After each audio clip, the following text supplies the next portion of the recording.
श्री परमात्मने नमः। हरये नमः।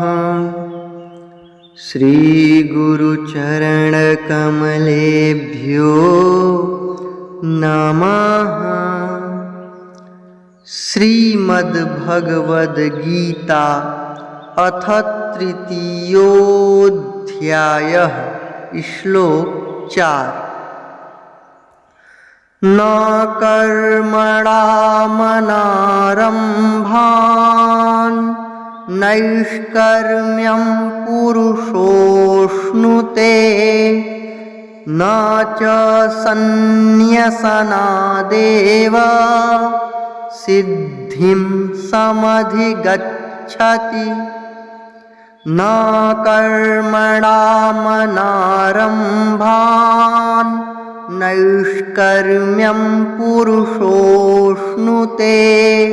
न च सन्न्यसनादेव सिद्धिं समधिगच्छति।